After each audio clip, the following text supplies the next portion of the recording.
Yeah. What's next for you? That's a good question. So I mentioned Dispute Resolution Center. I'm going to be doing some, it's shadowing, essentially. You have to get many hours of shadowing in, and I'm going to pick away at that because I've realized I really enjoyed, especially in the training and just in life as a manager, I enjoy helping people problem solve and identifying their unmet need. That's what dispute resolution is about, identifying your unmet need or someone else's, mostly. And I kind of thought that brought me joy, and so I'm actively pursuing that. And then I'm going to keep supporting my team at the library. And I love being a manager. Very much. I love all the hard conversations, crucial conversations. I even will tell that if there's a conflict, I'll say, this is the good stuff, let's dig in. And I think that's really important. Even if I don't know what I'm doing, I'm being vulnerable, we're digging into this together. And so those, that's kind of that next phase. And then all the painting, that's my outlet. And so I'm going to keep painting, and that won't stop. So yeah, thank you. Yeah. Could you just share a couple of thoughts about your possibility? Sure, about how I stay positive? Yes. Yeah. It's a little bit about manifesting it. So I am very thoughtful about making decisions. I'm not always positive, right? That's just how it is. Sometimes we have to be real. We have to be authentic. But I always kind of stop myself and say, I don't know what kind of day someone else is having, so I'm not going to make it worse. How can I make it better? I'm not going to, if someone is, if I'm feeling like someone's distant, I'm going to love on them because maybe they need it in that moment, and I'm not going to take it personally.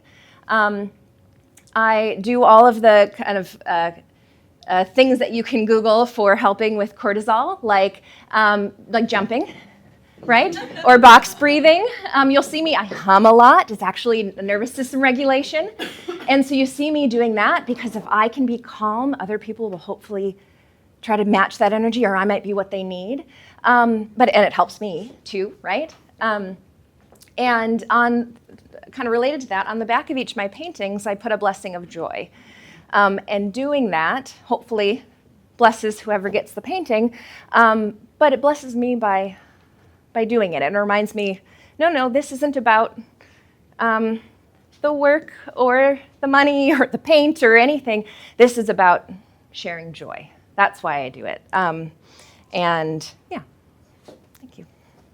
I was gonna, can you share more about the Kids Up Women's, I can't remember the full Kids Up Women's Summit? Okay, yes. We're on year 3. It happens in March. It's almost a full day, but like a full day summit with food.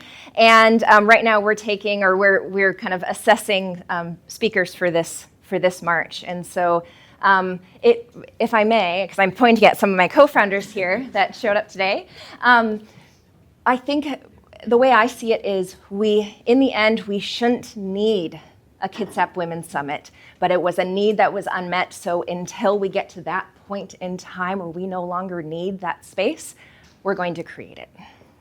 So, yeah. I just want to piggyback on that as an attendee of that every year. It is the best thing I attend all year. You will not regret it. Tickets go on sale in February. Yes, thank you. Just an attendee, definitely. Thank you, Monica. Yeah. Breakthrough. Mm-hmm. It sold out in one day last year. Uh-huh. Yep. Yeah. Where's it going to be at? Conference center. Yep. And we're open to other spots, but that keeps being a good central location. Yeah. I would love to hear about something that brought you joy this week, please. Yes. That's a good question. Now I have to soak in and think. And this will be library related, but it's been a big part of my week. We had a closure at the Bainbridge Island branch. There's some renovations and some things happening, and I run the mobile services team, and we had to pivot and provide services at one of the Parks and Rec offices on Bainbridge because the library's closed and it's all under construction and everything. And what brought me joy was my team being like, hell yeah, we're doing this. Like, it was short notice. They're like, of course, this is what we're here for. This is what we do, even though it's a slightly different model than what they've done before. And it was the most beautiful thing to see them come together and say, we're going to problem solve this. We're going to do it together. We're splitting up the work, and being able to roll out service in that way. So what brought me joy was the choices, and it was their choice. They didn't have to do it joyfully. We just pitch in and we muddle through it and that sort of thing, and there was some of that, but it was the excitement of it that they chose, like, no, we're doing this and we're doing it well. And I feed off of other people's energy, and that was one of those moments. Yeah.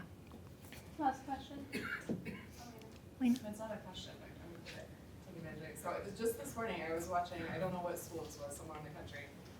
The school had set up a microphone in the middle of the hallway with a sign on it that invited people to come up and say what's brought them joy this week.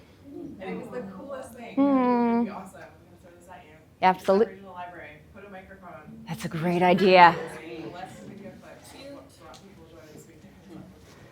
Done. That sounds great.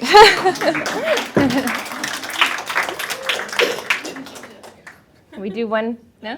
No? Okay. I was just thinking about the joy that you inspire in the community, and I think that it really stems from how collaborative you are and how you're able to see the possibilities.